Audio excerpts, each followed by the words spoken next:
I answer a question, don't expect answers from me. You're repeating his question. Ask it differently. Geshe, what is an entity? What is an entity? Entity is the impermanent phenomenon. Any impermanent phenomenon. Any impermanent phenomenon.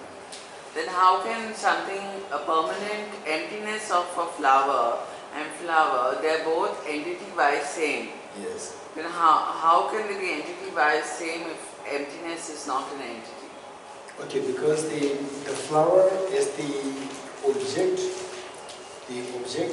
which has many characteristics. And some characteristics are permanent, some characteristics are impermanent, some characteristics are positive phenomena, some characteristics are negative phenomena. And the characteristics, they are multiple. Some are green in color, some are yellow in color, some have no color. The same object has multiple, innumerable characteristics. They are not the same. They can be very different. Okay, any more questions? Can an isolate? Yes. Can an isolate be observed as an entity? Can the isolate Be observed as an entity? be observed as an no? For example, emptiness of a flower. If I regard that as an object. Okay, to see that as an object and to see that as an entity is not the same. It's not the same. So what I said is that, so therefore I said entity, concept of entities, one, and the concept of entity was one and different. These two are not really mixed. One thing which is similar is that one has something tangible there from the object. One is entity was one and different, so it was object. This is the similarity. Otherwise, these two are to be treated very differently, not to be mixed up. To see something as an object doesn't mean to see something as an entity, not necessary. Geshe, does name have any relationship with name and fact? It's name from name and form. Okay, name and form, name.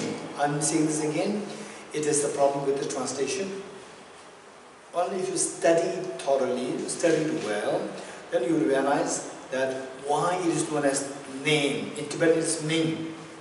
Tibetan Ming, if you translate, Ming is name. But Ming in Tibetan, it also has a connotation of the label. It's not only the name, label. So where if you don't see the nuances, you will instantly translate it as name. Then the complications arise. So it should be better translated as the form and the labels. Okay, label and the form, rather than name and form. Geshe, what in Sanskrit is Nama Rupa. Nama same? Nama Rupa is Nam is a name. No. So Nam in Sanskrit, this is extremely important. Sanskrit, Nam, just check it. It must have multiple meanings. This is not only Sanskrit, it's not only Tibetan. With any language, the word has multiple meanings. Initially, when I was younger, in my younger days, I was so fast. Wow, Sanskrit is so rich. It has the same word has many meanings. Later on, when I was translating Tibetan in English, when I see other translators, they translate in that way, there's a terrible translation. Because the same word can mean so many ways and a person does not understand that it means in this way. So what I'm saying is that is how the language works. Language, I'm confident that name or Nam, Nama Rupa, Nam, it has multiple meanings. Multiple meanings, and why I'm confident with this is because in Abhidhamma Kosh, the reason is given why it is referred to as the name, why it is referred to as the Nama or the label. The reason is given there. This reason given is, I share with you, that the body, physical bodies say, what is a book? I say, this is a book. Right? I say, this is a book. I don't have to explain it. I show this to you, and your senses will easily get, okay, I know what is a book. If I say tab, right? The Venerable Abdullah understands it, one to understands it, and then maybe Senela understands it. Otherwise, there's anybody who understands Tibetan? She said, no. So whereas if I say, what is tab? I said, this is tab. This is tab. Okay, you mean book. You got it. Whereas if you say, if I ask you, okay, I want to know Namshe. Jack, I want to know Namshe. Okay. What do you say? What is Namshe? What do you mean by Namshe? Namshe means mind. I heard something called as mind. What is mind? You cannot show that to me. You're getting it? You cannot show that to me. You have to explain that using the labels, not the names. You're getting it? Not the names, using the labels. Staying on that same conversation of name and form, which you're saying really would be better called labeling form. Yes, yes. Then in our discussion, we talked about when it's name and form, name really refers to mind, which is the 5 sense consciousness and 1 mental consciousness. So really, it's name, label, and mind, all 3 and form. What's the question? I'm just clarifying to make sure. Okay. Because you said name. So name and form, let's say name and form, name, better to change it to label. Label and form, 1. Right. And this label, or the name, according to the translation here, even I translate it as name many times. Because I saw it as name and form translated, I kept it that as it is. Now, to be more nuanced, so I translate it as label and form. Now, this label, I translate label, and what others translate as name, what it refers to is the 5 consciousnesses, Right. plus the mental That's consciousness. what I wanted to make sure. Yes. Well, you got it. Any more questions? Yes. If the person realized the emptiness, so before emptiness, they can see as an objective or subjective. The perception is different. After realize the emptiness, how they lead their life? Because maybe this book we now label is a book, this one. Then after realization, God emptiness, they will see the book. Yes, this is a book. Yes, this is a book. It will remain book whether for you realize emptiness or realize this is a book. Right? Well, after realizing emptiness, you see this is a subjective book. Right? Still this book. Book and subjective book, these two are synonymous. The problem is with those people who don't see it as a subjective book. For them it's a problem. So to see subjective book, there's no problem. The moment you see the subjective book, everything flows through without contradiction. The moment you see it as objective real, then the contradictions happen, fights happen. All the fights, conflicts in the family, conflicts, right? The parents, they imposing their views on the children. The children, they are so tough to say no, right? All this clash happens because you see objective real there, objective real I. Problem not with the subjective, problem with the objective. So our job is to try to see emptiness. When we see that, don't worry, the people will remain there, right? All problems will resolve. And the more the stable you experience emptiness, more the problems will be resolved. How do they live in normal life? Normal life meaning? In the society or society should like permanent. samsara. Yeah, you will see, subjective existence samsara, subjective existence food there. Before realization, they just try for the emptiness, right? Yes. After getting after realizing the emptiness, then what the food also will be, maybe for them it's different, no? The food is not, food is the same. Food is the same. No. The perception of the food changes. Earlier what we perceived as an objectively existing food, now we see, okay, it appears as objectively existing food, but it is subjectively existing food. A dependent food, right? You see the dependent origination. The more you see dependent origination, then the more you become practical. Yeah. Complete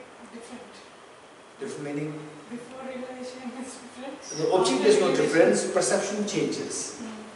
Also, for that matter, I would suggest you to read the Staircase to Emptiness. Staircase to Emptiness at the end. The small section, Staircase to Emptiness. So you read it gradually. But don't miss the remarks. Question, answer, question, answer, question, answer. There are some remarks also there. Don't miss the remarks. Remarks are very important. Yes, Raviji. What is that? It is Yes, Raviji. adding on the same question, but in a way, is the view of emptiness of Prasmika, Madhumika, Swadhinamatra, Chitamatra the same? The way of emptiness is very different. So it is, these four schools are taught in order to upgrade, in order to refine the emptiness from how it was understood by South Tantric school to how it's understood by Chitamatra is more sophisticated. From there, the Swatantra Madhyamika even more sophisticated. Then from there to Prasangika, which is the most sophisticated. Yeah. So there's a difference in the subtlety of understanding emptiness. Okay. Someone is in the experience of emptiness. Yes. Our conventional completely ceases, right? Okay. Non-dual experience, direct experience emptiness.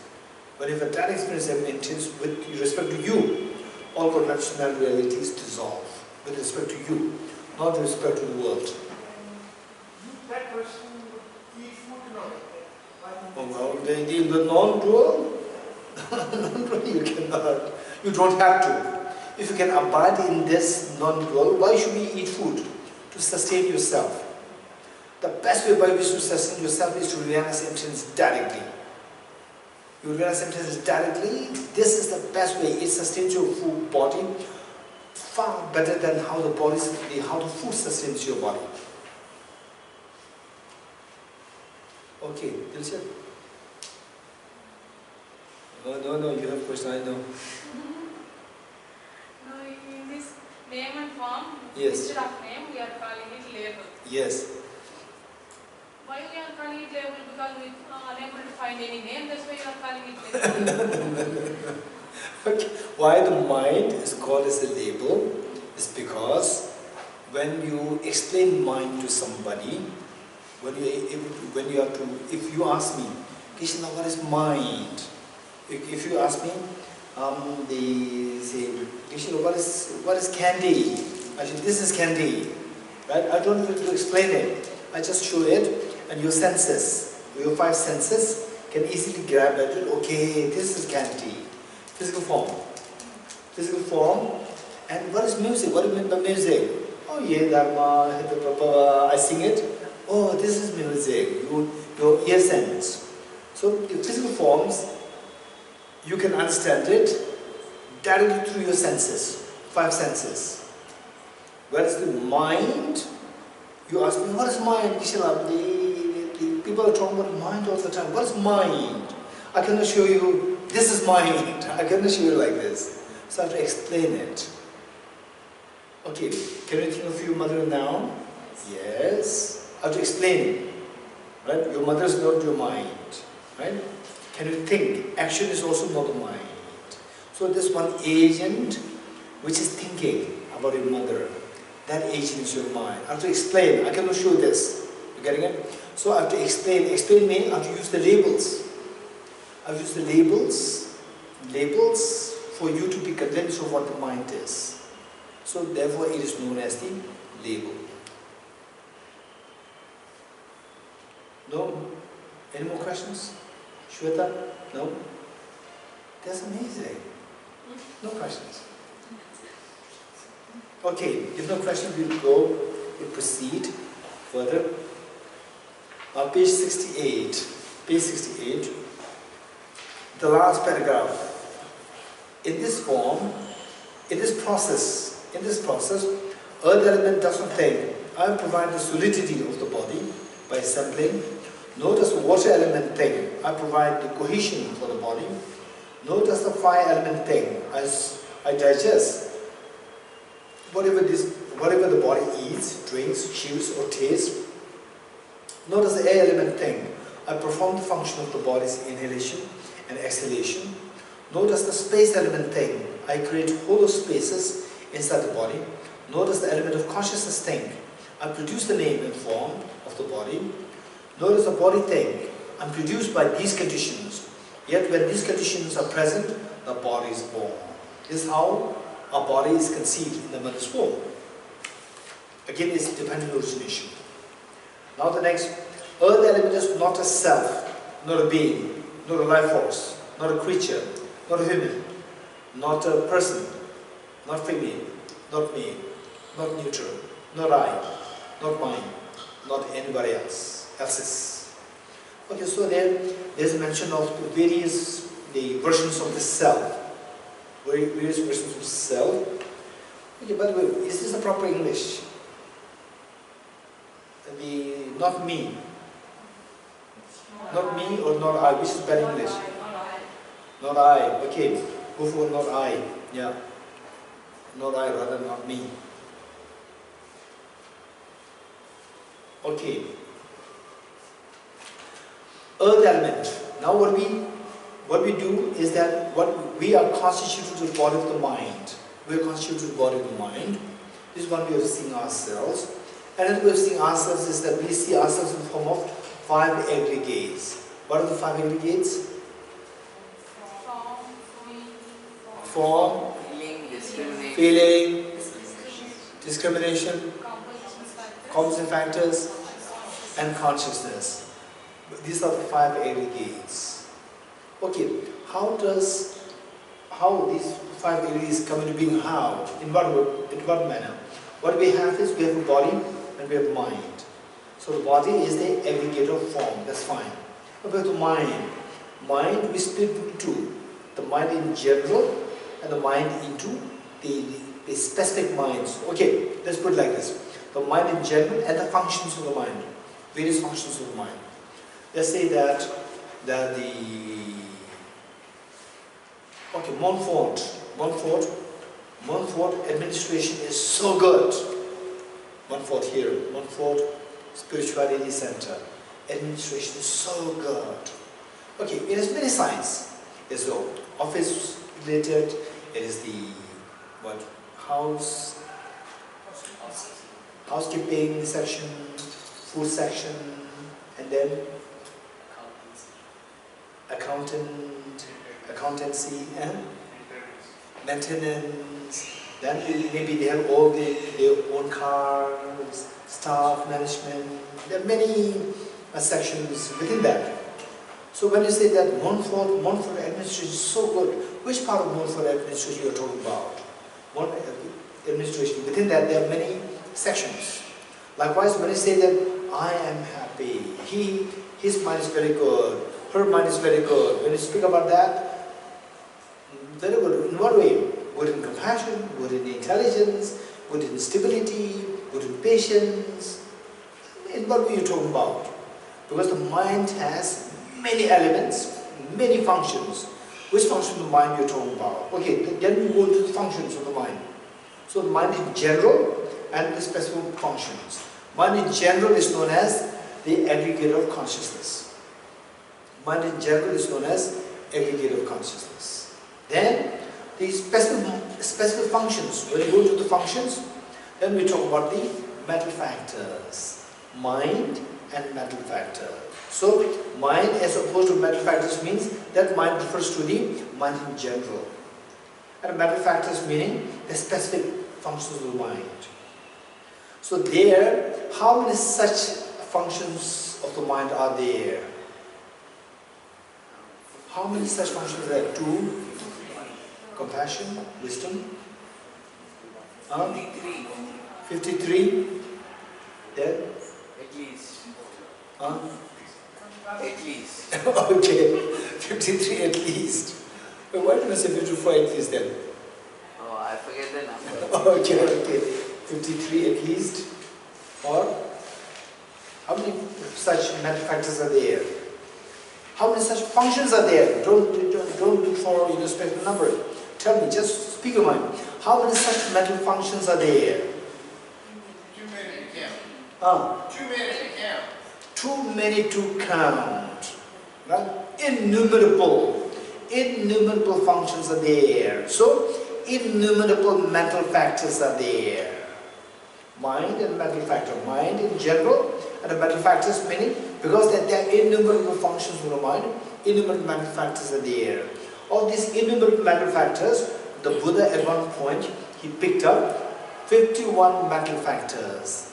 He picked up 51 mental factors which are more closely related to our spiritual development.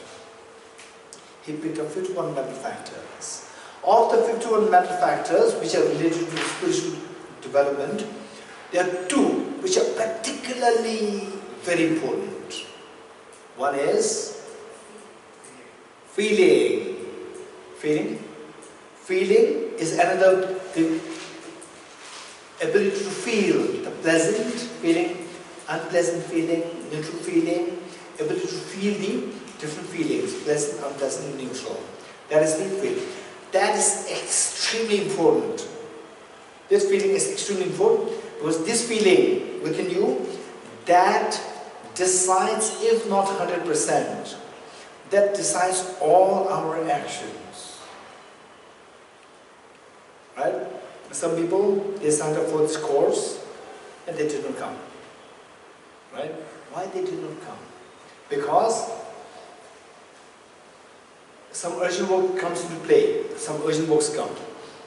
Some urgent works come. Then, mentally, there is they will weigh the two. You're getting it? Which is more urgent? Which is more urgent? And meaning that, okay, going to retreat, this one.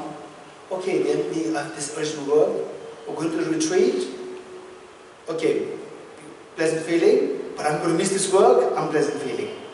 Going to do this job, pleasant feeling, okay, I can finish this job. Oh, but then I'll miss the retreat, unpleasant feeling. Now, what will you do? See which outweighs the other.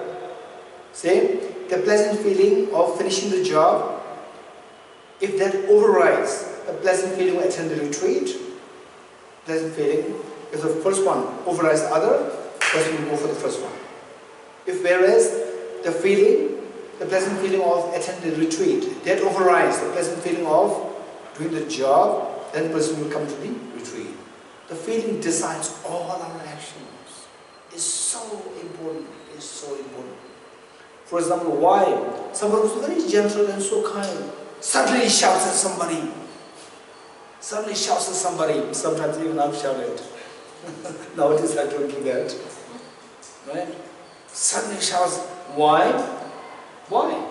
Because, say okay, this is generally speaking, it's generally speaking, right? Because, okay, not shouting, what's the feeling? Shouting, what's the feeling? Shouting, the person feels more pleasant, so shout. You getting it? Feelings decide. Yes? My understanding prior to that discussion was feeling is the instantaneous, uncontrollable reaction that I get to anything at contact. Okay. And what you described is much deeper than that component. Okay, so basically, Jack, I agree with you. This is feelings. When you speak about the feelings, if we don't study the Buddhist psychology extensively, I'm precisely being very precise with the Buddhist psychology. If we don't study the Buddhist psychology precisely, then we will mix up the feelings with different things. Emotions, you mix up the emotions, feelings, and even the attention. Many of these just we mix up everything as a feeling. So whereas the Buddhist psychology from that point of view is a very precise psychology. But is it not instantaneous? It is the immediate plus minus neutral that then we get to decide what to do with. No, what I'm saying, okay, this we have to study. We have to study first. So it's not just that the feelings. There are many more explanations there. So all these things, they're what is known as the 5 omnipresent mental factors are there. You're getting it? So this is not yet discussed. Not yet discussed. So for the time being, I'm talking about the 5 areas. From the 5 areas, I jump to the 5 omnipresent manufacturers. People may think that what is he doing? He's crazy, right? From 5 areas, he jumped to 5 omnipresent. From the 5 omnipresent, he may jump to 4 noble truths, right? So therefore, we stick to this border, 5 areas for the time being. For that matter, I explain something, stay there, and then we can expand later on. For what I'm saying, feeling is the mental function which the mind has innumerable functions. One of which is to experience the feelings, pleasant, unpleasant, neutral. This is one thing. And to have the emotions, like to be pulled, to be pushed. This is more the emotions. You're getting it? No, I disagree.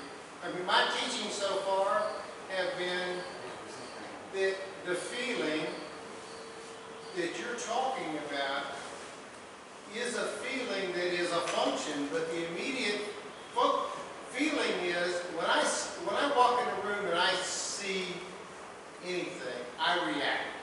That reaction of plus, minus, neutral is the feeling that of the 5 aggregates. No. Reject. Where did you learn this from? At PMG Center. Okay, so this, I'm not going to blame the FPMG Center. It might have been my hearing. Let's blame it on my... Okay, this is, if this is what is taught is totally wrong. But still I would say that I won't go to the extent of saying the FPMG is wrong. That feeling, reaction comes later. Omnipresent, 5 omnipresent mental factors. Now I'm forced to do this here. Omnipresent mental factors. What are the 5 omnipresent mental factors? Intention, attention, discrimination, feeling, contact. Okay, luckily we all think the 5 there. Okay, now how I would put the order. I put the order slightly different from how it is put in the regular books.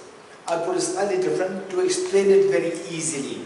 Otherwise, to explain it becomes a little complicated and people get lost. We just say that these 5 happens, these 5 things happen to all the minds, finish. And then the coherence is missing. So I try to put in an order where the coherence is there and people understand it. Okay, that makes sense. Right? Okay, for the 5 omnipresent, only if you understand 5 omnipresent so well, then you will know that reaction is not a feeling. Feeling comes way before that. And if someone explained that, this is wrong. But I'm sure if the teacher's standard, somebody who did Geshe studies from somewhere, then I'm 100% sure that this is not his or her explanation.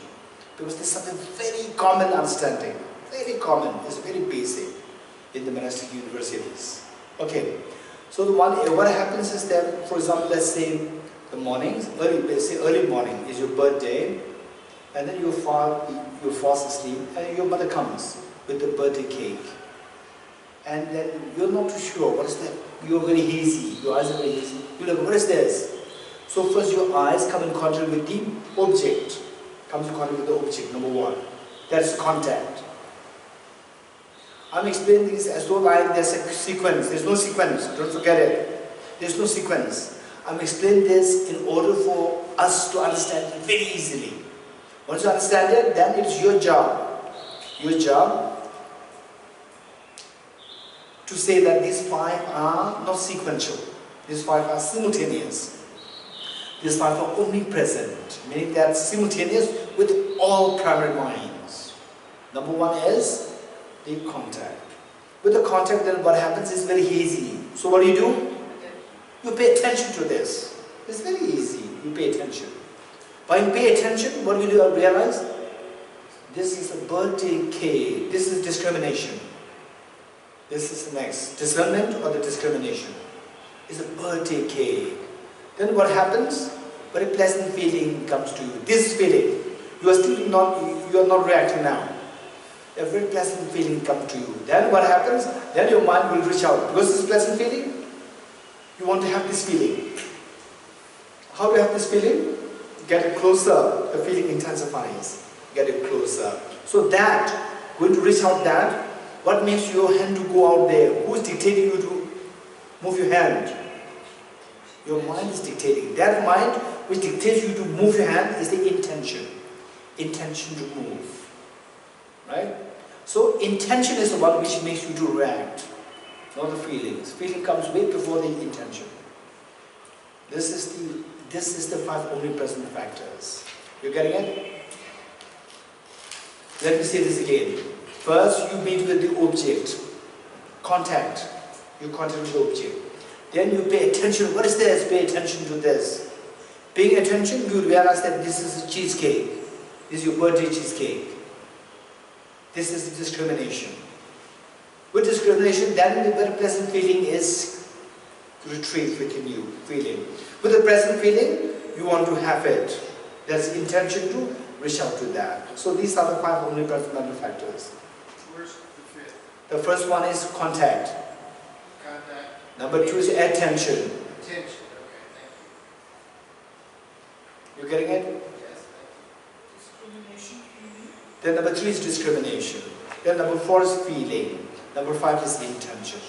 This is how I explain to make things easy for people to understand it. The relation, correlation. And if you understand it in this form, then many other psychological explanations can be made very easily. These are the 5 Omnipresent mental factors. Referred to as omnipresent mental factors or ever-present mental factors. And the feeling of the 5 ever-present, omnipresent mental factors, that feeling is different than the feeling of the 5 aggregates. Is that what you're No, same, exactly identical. That's what I was saying. Exactly identical. So therefore, if you got it, you have to track the teacher. No, I got exactly what you're saying, because that's what you said when you just did Feeling, this list. feeling in the context of the 5 aggregates and the feeling in the context of the 5 omnipresent. 5 omnipresent mental factors. These two are identical. That's what I was trying to say. So you use that the feeling is the reaction. Reaction is not the feeling, it's the intention. This feeling is the same as the 12. That feeling, okay, that feeling is as the same as the 12 links. 12 links, the feeling. Now for the 12 links, what is important is that there's a description that your mind, at the moment we are going through the feeling. At the moment we are going through, which 12 links we are going through now? Aging and death. Aging and death, 12, and then? 1, 2, 3. Oh yes, 1, 2, 3 is also there. What else? And that feeling. Feeling, number 7. We are going through number 7, which is feeling. Then 1 to 3. And then number 12. But it's amazing. In 2 days time we are able to see 1 to 3. Right? Then what is that? 1 to 3, 8, 9, 10, 11, 4, 5, 6, 7, and 12. And okay, how you can say this so fast? Shabira? Okay, so what I'm saying is that feelings, it comes so often times, in many contexts. Now in the context of the 12 links of dependent origination, feeling is which one? Which link? Link number 7. Is that the same as the feeling in the 5 aggregates and the 5 omnipresent mental factors? Check how not? How not? Because that feeling is the one that is in the womb through birth. No, in the womb as well as outside the womb. Right. So there is there. I'm still here to give the answer. I'm still here to give the answer, but I'm just asking why it is not the same. If somebody says it's not the same, right? So if you say that because this feeling is in the womb as well as in the outside, it doesn't give the answer. Because both the feelings, the feeling of the 5 aggregates also is inside the mother's womb, outside the mother's womb. And 12 links feeling also is inside, outside, both the same. So how it is one or different? So the feeling in the context of the 12 links of dependent origination is five aggregates, with emphasis on the aggregate of feeling. 12 links feeling is not simply confined to only the feeling. It is I think the battery. It is all the five aggregates with emphasis on the feeling, aggregate of feeling.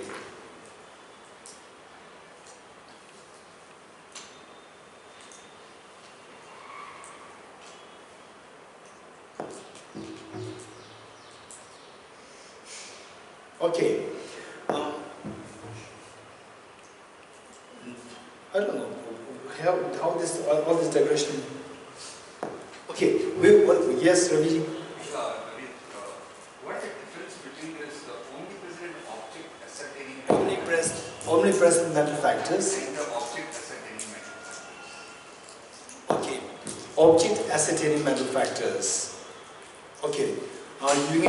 The five object ascertaining mental factors.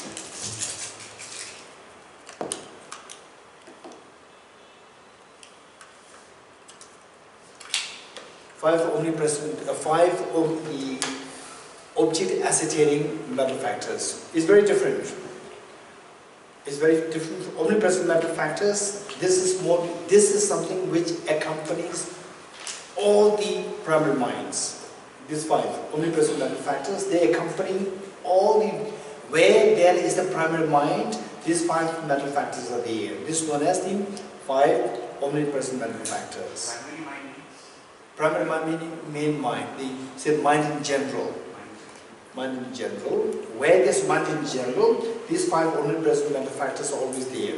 Whereas the object ascertaining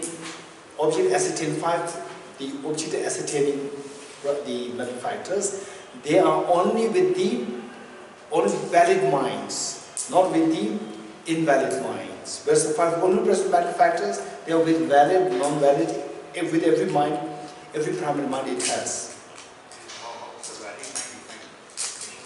Valid minds are minds whose apprehension of object tallies with the reality. Yeah. If feeling is very predominant in one's decisions. Say it again. Feeling is a very predominant force in one's decisions. A force in decision making. Is it possible to reduce and how to reduce it? Oh, feelings won't reduce. Good feelings are there. Oh, I should become Buddha. Then a feeling of happiness, joy come. You don't reduce that. This is very precious. Right? This is very precious. Oh, tomorrow I have a contract with somebody who is going to bribe me. Right? I'm going to get 1 crore rupees out of the table. So excited. This feeling is very bad. Let's subdue it. Right?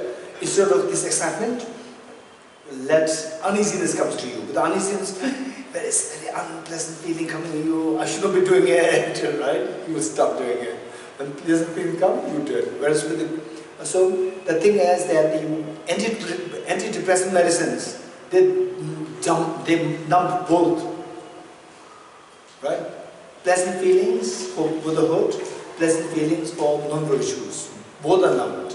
Whereas wisdom of emptiness will numb the pleasant feelings for the non-virtues and will increase the pleasant feeling for the virtues. It is not possible to have the discernment more dominant force than feeling. Okay, that will come. That I'm yet to explain. What I'm explaining is just about the feelings, right? So what is emotion then? Oh, that's a good question. Okay, let's first finish this 5 and then we'll touch the emotion. Okay, that's a good question. Okay.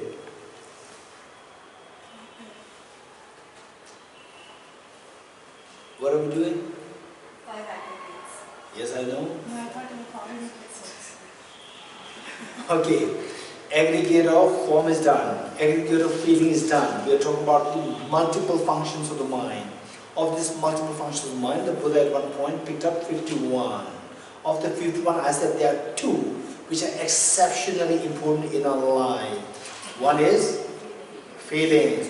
Why it is exceptionally important is the feeling decides, if not 100%, 99.9% of all our actions are determined by the feelings, right? Let's say that you have a meeting with your friend or meeting with your mother. Okay, yeah, I should be meeting my mother for the lunchtime. And then suddenly you hear very sad news, and then or you have a little bit of conflict with somebody, and then your whole mood is off, right? And then you just think, okay, I have to go to mother. Okay, now, no, mom, please, I cannot come. Right? So this unpleasant feeling stops you from going to see your mother. So all these actions are being decided by your feeling. Right? Now, another mental factor which is so important in our life is the discrimination. This is so important. How it is important? It's not in decision making. It is not in decision making. Of course, discernment, discrimination, that is the one which makes the decision. Right? But it can help you come out of samsara. It will decide the quality of your life. The quality of your life is decided by the discrimination. For example, there are so many physicists. There are so many physicists in this world. But Albert Einstein, Newton, Niels Bohr, Heisenberg, only few people they are seen as the great physicists. There are so many physicists. What they say, even the 1,000, 2,000, 3,000 physicists, they will say the same thing. But what they say is very original. So therefore, if you are given a choice, if you are the physicist, you want to become a mediocre physicist or you want to become a Nobel laureate level physicist? What do you want to become? Nobel laureate level, right? They should jump to Nobel laureate. Okay. So if you want to become like that level, then what marks somebody to be the level of the Nobel laureate, the physics level? What marks that? The sharpness. The sharpness. What are you doing? The sharpness. That is determined. That is the discrimination. How sharp your discrimination is, that makes the difference in the quality. Say, for example, some people, let's say, some people, interior designers, okay,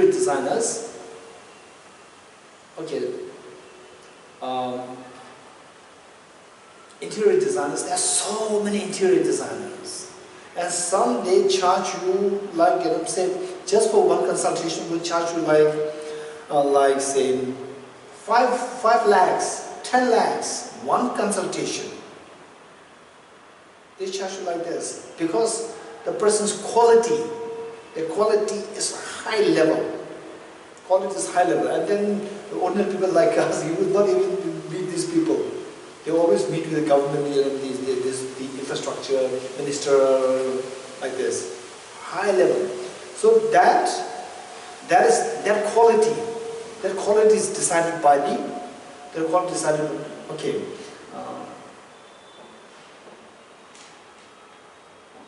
Electric kettle, for example. Electric kettle. Within electric kettle, there are so many different kinds of electric kettles. Right? Some are so convenient, user-friendly, amazingly user-friendly. Some you have to handle nicely, otherwise it will easily electrocute you. And some of the handles they are with big screws and nuts. And some are so nice, delicately done. At the moment it boils at the right temperature, it will stop. And some there's the auto, what do you call it? Cut switch off. And it works on the basis of this word, thermostat. It works on the basis of the thermostat. Thermostat is there, cut off switch is there, everything is there, but it keeps boiling. Still, cut off switch doesn't. Right? So what makes the difference? Some are amazingly aesthetically done, and it actually works. So user-friendly, right? and everything is there. And it is warranty 10 years. And you use the first day, the problem, right? And it electrocutes you also. So what's the difference? The quality. What makes the quality? Why this quality difference is coming? Some people say that, okay, for example, say if I go to buy a clock like this, I go there, and in the shop, all the clocks are very crude clocks, right? 20 rupees, 30 rupees. So this may be like maybe 1,000, let's say. 1,000. Can I get a clock like this? They will look at it. Well, this is Japan, of course. It's Japan. You will not get it here. It's made in Japan. Or they will say, or some will say, but this is now outdated. They say that this outdated is no more. Now this is used and throw. We produce only this in the company, in the factories. They say like this. So what I'm saying is that the quality, anything, you think of anything. Even for example, let's say even the clocks, even the windows, the window panes. Window panes, there are so many levels of manufacturers. Some are extremely expensive. But when they make it, generally speaking, when they make it, it's amazingly user-friendly. And all the problems, somehow the problems will be solved. Problems are already solved. This is all because of the, okay, this should be actually give us the more, he's more into these words. Should be, say the point is anything, you think about the light, you think about the switch, right? The switch, and I was so fascinated in Israel. Okay, so studying Buddhist psychology, it helps you to be so observant, to make you so observant. The AC, split AC. In Israel, say this is machine, this is the remote control. You pick it up, you press it, just press lightly. Instantly, the moment you press it, it will simply work, start. And you put it off, just press it, it just switch off. So efficient. And then some, you press it 10 times, like this, still it doesn't work. Because the machine is testing you, whether you are serious. Whether you're serious. Only if you are serious, you press it 10 times, you're very serious, then it works. Right? To switch it off, again you have to switch it off, right? Like this, 10 times. Only 10 times, then you switch this off. I was so fascinated because I have some machines with my, with me. The cooler is there, AC is there. I press it like 3-4 times, right? 3-4 times, then it works. Unless you do 3-4 times, it doesn't work.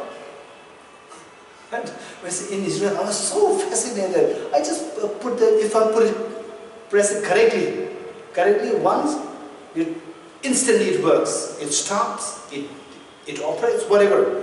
I was so, and it's not just day one. I was there for like 10 days. 10 days I do it, it's so constant. It's amazingly stable. Right? Amazing. Wow. It's the same AC, right? Split AC same. I also split AC same, but mine one has to press like 3 or 4 times. Very calm, that too. Because the machine is testing you if you are serious. But sometimes you may be playing with it. Right? So the machine says, I'm serious. You press like 3-4 times, which if you're very serious. So therefore, why this difference? Superficially look at it, it's the same. Superficially, you look at it, it's the same. But there's a difference. Why difference? Because of the quality. What makes the quality difference? Because of the thinking. To make it very precise, going into the nuances, how, it cannot operate. It cannot operate, what's the problem? Why this happening? You have to press 2 times. Why? What's the problem? They checked all these, they thought about all these. Whereas, when, press 3-4 times, these people, they do not think about this. There's just a switch is there, it's fine. Right? Switch is there, you press this, if you press it 2 times and you complain to the one who does the seller, you say, no, press it harder. They will tell you. But with there, you say it doesn't work. They will replace it. They will send it to the quality control to say that this is the problem. You press it and it's not working. They will not say, press it harder. What I'm saying is quality difference is because of the sharpness of the discrimination. So sharpness of the discrimination, that decides the quality of your life. And what do you want? Liberation, partial liberation? Or say the liberation from the heat? Okay, in Bangalore, in May, July, no, April, May, liberation from heat, temporary liberation, or liberation from the heat because of your nirvana, or liberation heat because of your Buddhahood. Which do you want? Buddhahood, which means you need the greatest of the discrimination, the greatest of the sharpness of the discrimination that is required. So in Buddhism, there's a tremendous emphasis on activating the sharpness of your mind. Okay, then what is next? Okay, the two of the multiple functions of the mind, these two are so important in your life. So therefore, these two are given these two are ascribed as two different aggregates. Aggregate form, aggregate feeling, aggregate discrimination, and then the mind in general is known as aggregate consciousness, and now all the other remaining matter factors, put them together in the aggregate of composite factors. Okay. Rajesh, you have a question? We have the feeling almost, out of the 51 mental factors, almost on 99%. The feeling, if it contributes to almost 99% of all the 51 mental factors. No. 99% of our actions. Of our actions. Actions are decided by the feelings. Whether the action is done, to be done, not to be done, all decided by the feelings. And this is what Bodhicarya Shantideva so beautifully explained in the chapter 6. Chapter 6, he did not say the mental factor of feeling like this. So from this we have to pick up the psychology, Buddhist psychology. We have to pick up. This book is the best of the Buddhist psychology. Bodhicarya Shantideva's book. But you read it, this is Buddhist psychology, this classification of mind, you will not find this. After studying the standard Buddhist psychology, you read this, from there you should pick up the different elements of the psychology. We're studying it in the center, Geshe Lharampa. Yes. Exactly, yeah. So this is very good. So the point is that after learning the Buddhist psychology, then you should be able to pick up the nuances of the psychology from reading these books. You should be able to pick up these ideas. This will not, the Bodhicarya Shantideva did not say that. Bodhicarya Shantideva did not say that this is the psychology. This is the matter of fact. Here the feeling should be matter factor of feeling, has to be controlled. No, nothing of this kind is said there. You should be able to pick up these nuances. Okay, the 5 aggregates. Now, likewise the self can be seen in the light of the 5 aggregates. Self can be seen in the light of these 6 elements. You're getting it? In the light of 6 elements. So, which of the element is the self? Which of the element is the self? Which of the 6 elements is the self? None. So it says, paragraph 2, the earth element is not a self. Not a self, not a being. Okay, again there are different labels given here. Not a self, not a being, not a life force, not a creature, not a human. So these are the different labels used by the different philosophical traditions. Different philosophical traditions who adhere to the belief in objective self. Objective self, the basic idea is the same. Objective self, then objective self, they call it with different labels. Like self, being, life force, creature, human, and so forth. A person, and so forth. Okay, earth element is, and in all these cases, what is common to all these traditions is that the self is whatever label they give, like the self, Atma, the being, and then the life force, creature, human, person, so whatever label they give, the self they see as objectively real, solidified, objectified. This is the common feature with all these traditions. Now, Buddha is saying that this self, if you see it as objectively real, if it does exist objectively real, then you go towards the object. When you're subject to ultimate analysis, you should be able to find it. And what do you find? You just find the 6 elements. When you go into the analysis, you see the 6 elements. But when you go to the table, you see the top plank and the legs. Or when you go to this hall, you see the roof, the walls, the floor, the windows, the door, the lights, fans, and otherwise we don't, nothing's really there. And which of the parts, which of the part is the hall? Which of the 6 elements is the self? So the Buddha is saying that earth element is not the self, not a being, not a life force, not a creature, not a human, not a person, not even female, not a male, not neutral. Neutral meaning, which is not a male and female, neutral. Not I, and not mine, not anybody else's. Not anybody else's meaning that, okay, I am being governed, I'm being administered, I'm being created by somebody. There's an agent there. That agent owns me. That agent created me. So anybody else's, that somebody else is the agent there, which owns me, which creates me. I should surrender to that. There's no such thing as there. It's just the dependent origination. But dependence on these factors, then this self comes into being. Similarly, the water element, the fire element, the air element, the space element, the conscious element are also not a self, not a being, not a fire force, or not a life force, not a creature, not a human, not a person, not female, not a male, not neutral, not me, not mine, and not anybody else's. Here, what is ignorance? Okay, now going to detail into the 12 links. What are they? Each of the same.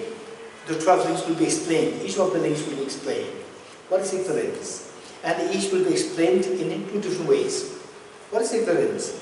That which perceives these same 6 elements to be the unitary, whole, permanent. Okay, if you could remember, we talked about the 5 levels of selflessness. We talked about the 5 levels of selflessness. 5 levels of emptiness. What are they?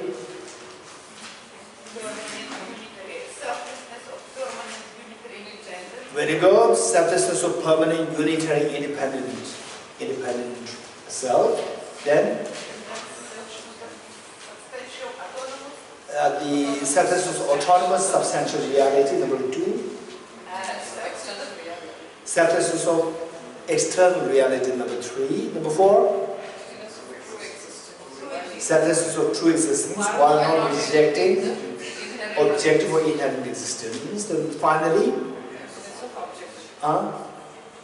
emptiness or the selflessness of objective existence. Very good. Okay, of the 5, now here, this ignorance is ignorance which views things, which views things in opposition with how the first selflessness is laid.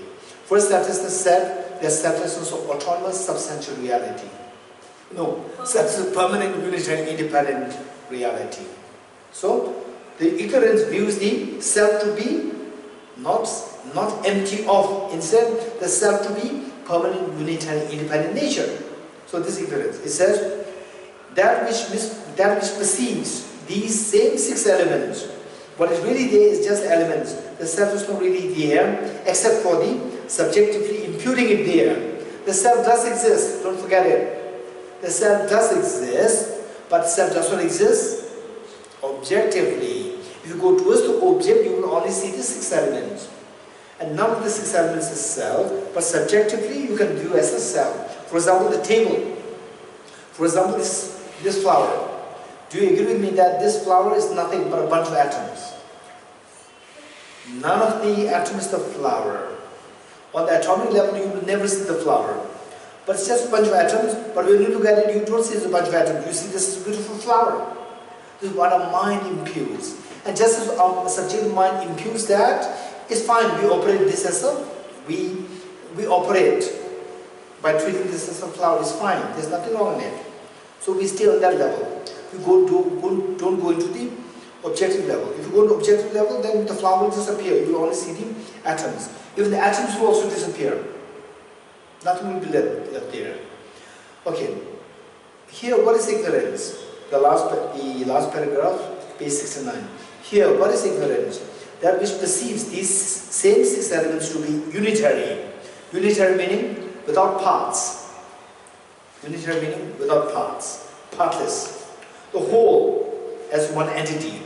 A permanent, constant. Okay. Permanent, lasting forever. And constant, which is not like changing. Eternal. Say, eternal has, okay, eternal. The self. The self, is it eternal or not? Self is eternal or not? It says that it is beginningless and endless. The self has no beginning, no end, which means it is eternal. Yes. Is it eternal or is it not eternal? It's not eternal. But why? Because it is impermanent also. Because it transmigrates from one birth to other birth.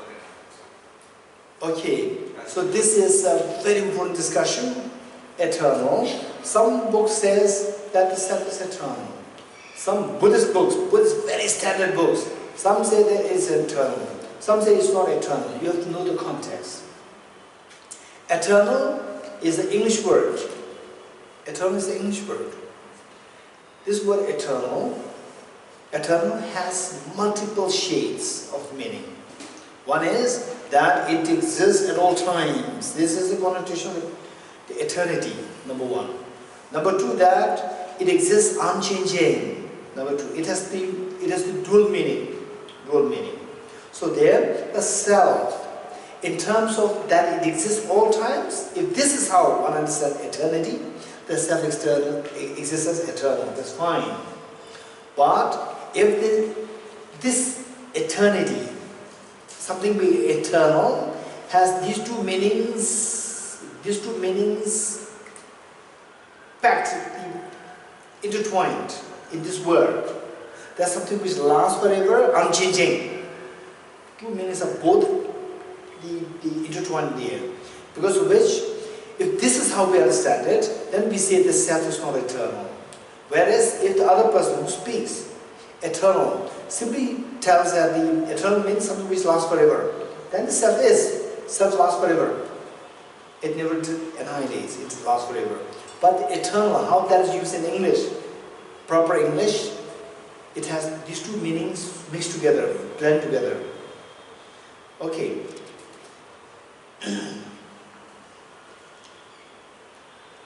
Space element on okay. Here, what is ignorance? That which perceives these same six elements to be unitary, whole, permanent, constant, eternal, pleasurable, a self, a being, a life force, a creature, a soul, a man. Okay, these are all the labels given by the different traditions. Different traditions to imply the self to be objectively real. Different traditions, this is very interesting. The self, in all traditions who explore what the self is, they all consider the self to be very important. The self to be very important. The self is going to be liberated. Atma is going to be liberated. The self, where the Samkhyas explain the self, where the Vedantis explain the self, you're going to merge with the Paramatma. You're going to merge with this big self. So the self is considered so important by all traditions. Even Buddhism. The Buddha said, you are the master of yourself. Who else is there as your master? Self is considered so important even in Buddhism, in all traditions. Now the difference is that all other traditions, they believe this self will be the center of the universe and that it exists objectively real. Then they give different labels. Whereas Buddhism says that yes, this self is very important, but it does not exist objectively. So the concept of emptiness is introduced for the first time by the Buddha. Okay, we'll just read it and stop here. Not a person, not female, not male, the soul, a man, an individual, a human, a person, me and mine, along with the many other such variations of misperception, is called ignorance. In other words, ignorance is the mind which misperceives the self to be objectively real with the different labels. That is ignorance. Okay, we'll stop here. Say it again. All of these are referring to the first level of Yes. All these referring to the first level of, the opposite of the first level of selflessness. In other words, viewing the self to be permanent, unitary, independent. How this self objective real, then they solidify further by saying it's a permanent, not only objectively real, it's also permanent. It's also unitary. Unitary meaning without parts. And then independent.